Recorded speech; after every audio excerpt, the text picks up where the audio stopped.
I didn't need to put on real pants today for this, but I did anyway, and I'm regretting every second of it. I hate hurdy pants. It's been a little bit of time since I've done one of these, and I went to my community tab on YouTube, which I typically don't pull from. I usually go on Instagram, but I thought today, let's keep it in the YouTube family. There's a whole variety from family stuff, fertility stuff, renovation stuff, clever stuff. So I'm just gonna answer a few things. I might have answered a couple of these sprinkled throughout other Q&As, but you guys keep asking questions, so maybe you didn't watch those videos. But before we do that, I do wanna say thank you to HelloFresh for sponsoring this video. I have worked with him for years and years and years and years and years, and they are giving you guys a great code if you wanna check it out. I'll put it on the screen. I'll link to them in the description as well. But let's jump into the Q's. Okay, I'll do a soft question first just to get me warmed up and get my vocal fry out of here. Can you give us a hint on the next mall food video destination? It is already shot, it is already edited sort of, and it might involve, I was gonna say a cute and delicious panda, but that seems dark. I think I just gave it away. Did I just literally give it away? Let me know other places you'd like me to try. Actually, I have this craving for Mrs. Fields. Is that weird? Do Mrs. Fields still exist? Also, let me know if there's another mall place that you would prefer that I try next. How is the renovating going? Are you in the final stages of completion? Oh my gosh, I don't know if you're ever in a final stage of completion with renovation on a house. I did bite off a lot more than I could chew with this project. I thought for sure it would take like 6 to 8 months to renovate this house, and it has now been over a year, and I don't see an end in sight. No, I sort of do. It's a little tricky because we've got about 2 months left of solid renovations on the house, but we are deciding this week if we have the budget and want to install a pool. If you guys don't know, I bought a house near Joshua Tree, California. It is in the high desert, and in the summers, it is super hot up there and kind of unbearable. And so a pool does feel like something that we would want to invest in, not only for people who want to come visit like you guys, but also for us to be able to escape somewhere and cool off during the heat of the summer. But it's just so expensive, and it's a lot more expensive than it was even 6 months ago. So we're trying to decide, well, if I should start a feet of OnlyFans or something. I'm just kidding. Just kidding. So the house is almost done, with the exception of the pool, which would set us back 4 months if we started right now today. So the house has turned into such a beautiful place. If you have not seen my outdoor backyard makeover part 1, there's gonna be multiple parts, but oh my gosh, just take my breath away. It is truly a stunning place, but things have changed. I think this video is up already. If not, I will edit this out, but I told you guys that we had a big update on the house. There were 3 lots surrounding our house was put on the market for sale. We were a backup offer. It was kind of not something we were expecting. I'll link that video here if you want more details, but we ended up getting the land all around our house. We have around 10 acres right now. And at first we were like, oh, like maybe we'll do something really small to kind of extend the property and do something beautiful. But things have taken quite the turn. And I wish I could tell you more, but things have escalated in the best way possible. I'm trying to figure out what I can say. We will be doing other projects which might make the house impossible to rent out. So as much as I would like to say the house will be ready in 4 months for you guys to come visit, I actually hope it will, but if all things work out and go to plan and everything that's going on behind the scenes right now ends up kind of playing out, I don't know if that's possible. I actually hate it when people say, oh, I have this big secret. I really don't like that, watching other creators do that to people, but truly I can't say anything, and I hate that.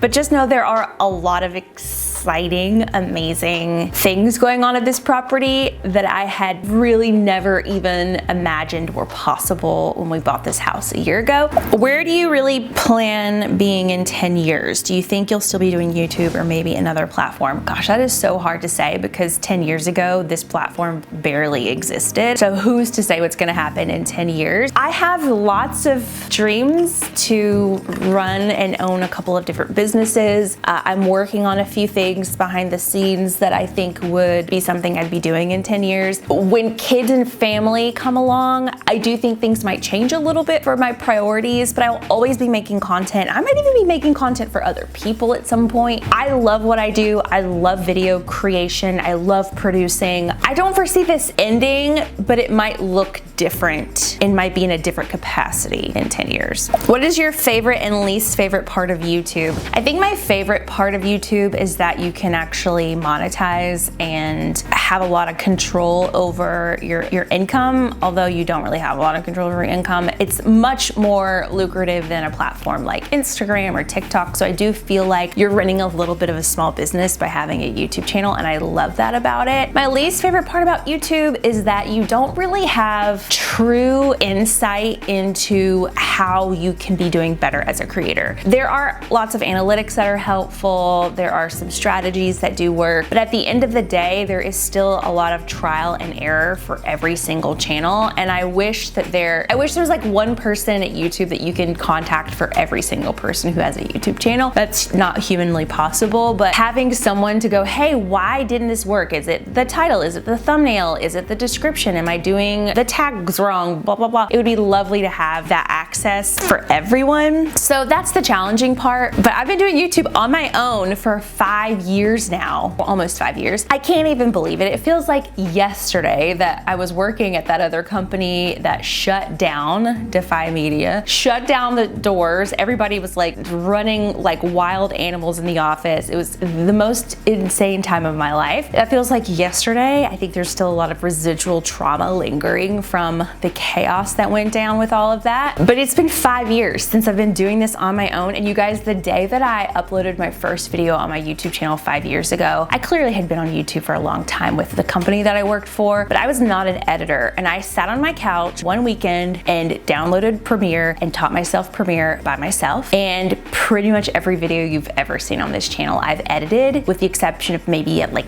a handful. I'm just so proud of myself for leaning in during a chaotic, scary, unprecedented moment in my career, teaching myself something new, pulling up my bootstraps and deciding I'm gonna do this on my own, and being able to build a business that has been such a blessing for my life. I feel really lucky, very privileged, very blessed to be able to do what I do. And also I am proud of myself for working really hard, because I worked really, really hard during a time that was really hard. So just a little. Sometimes you just gotta pat yourself on the back, because sometimes you are the only person cheering you on, and you've just gotta keep being your biggest supporter. Any plans for a new puppy? Oh, from your lips to God's ears. I wish. I'm following this dog rescue account on Instagram. Don't do that. Don't go follow a dog rescue account. Every day I'm like, oh, what about this? I could save this one. I could save this one. We cannot afford another dog right now. That is the reality of this situation. Dogs are very expensive.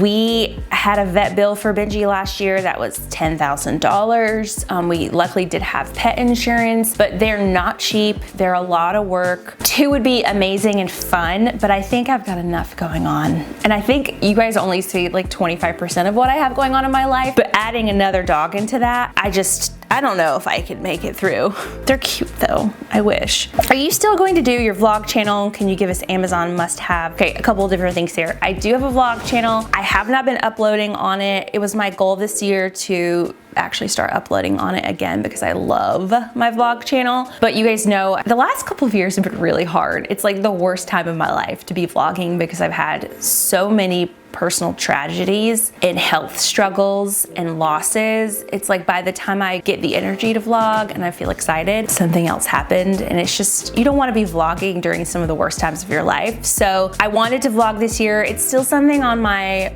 wish list. And I do think now I'm coming into a season where I feel more inspired to do it again.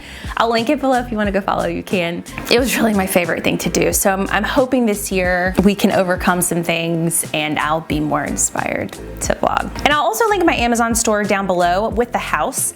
I've bought a lot of things from Amazon, and I've got a lot of really great things that I've vetted that I love. So I will update it and link it below if you want to shop. Will you be renting out the desert house on Vrbo? How much do you decide? How do you decide on how?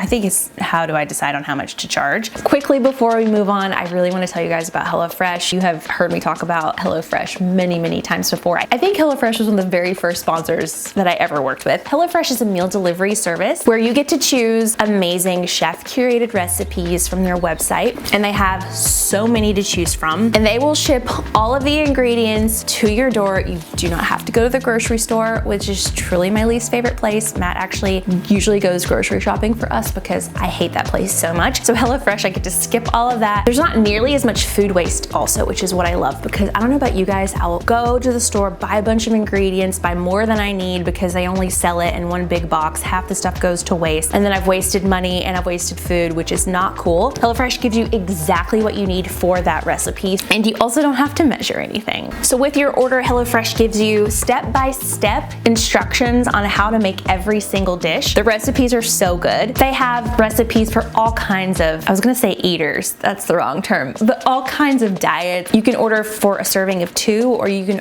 order for a serving of 4. We get servings of 4 because we like to eat leftovers, and they're always rotating in new recipes, so you never get bored. I hate deciding what to eat for dinner. I have to go Google recipes and read all the ingredients and read all the reviews. You skip all of that work. It's just effortless. HelloFresh also prioritizes their packaging to reduce their carbon footprint, so there's not as much waste also as there would be if you bought all of these ingredients from the grocery store. I'll never forget one time at my old job at Defy years ago, I had my HelloFresh delivered to my work, and I went and picked up the box, took it home, and our IT guy comes stomping into my office, and he's like, "I saw you on the camera, you took my HelloFresh." And I was like, "Well, I thought it was my HelloFresh." He's like, "No, it was my HelloFresh." He never forgave me after that. Understandably, it's delicious. So go to HelloFresh.com, use my code ErinRobinson50 for 50% off, plus your first box ships free. I think this is one of the best promo codes I've done so far with HelloFresh. Again, go to HelloFresh.com, use my code ErinRobinson50 for 50% off, plus your first box ships free. Like I said, I will be renting out the desert house. The price per night is definitely going to depend not only on how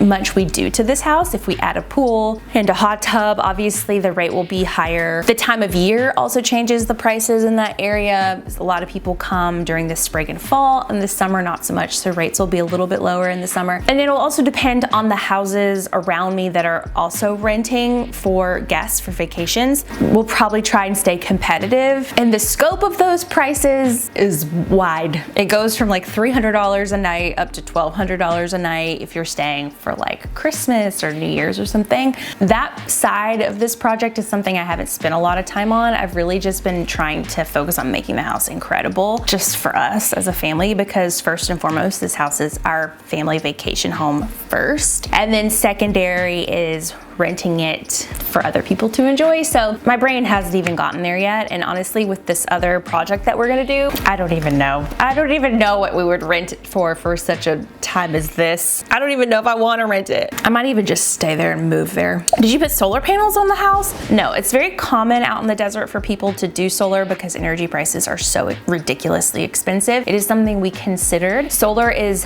very expensive, and some of the solar contracts you have to pay off in full when you sell the house. Some of them are leases. It's a very complicated thing, and it was anywhere between $30,000 and $60,000 to do solar. For us, it wasn't worth that. It might be once we get in there and our power bills are through the roof, maybe we'll change our minds, but we'll also have to come up with $30,000 somehow, and I just don't know. Again, back to my OnlyFans feed account. Why is your Christmas tree still up? You might have noticed in some of my food videos that I still have my Christmas tree up.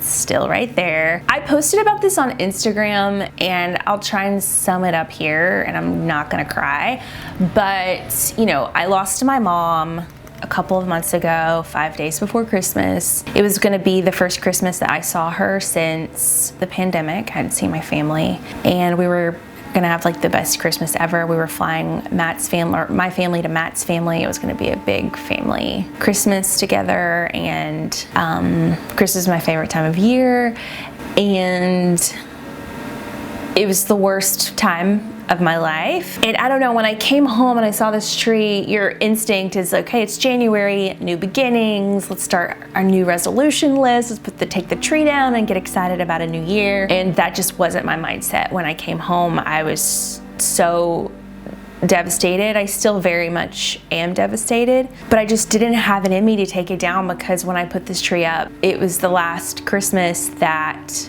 I may ever like have joy in my heart.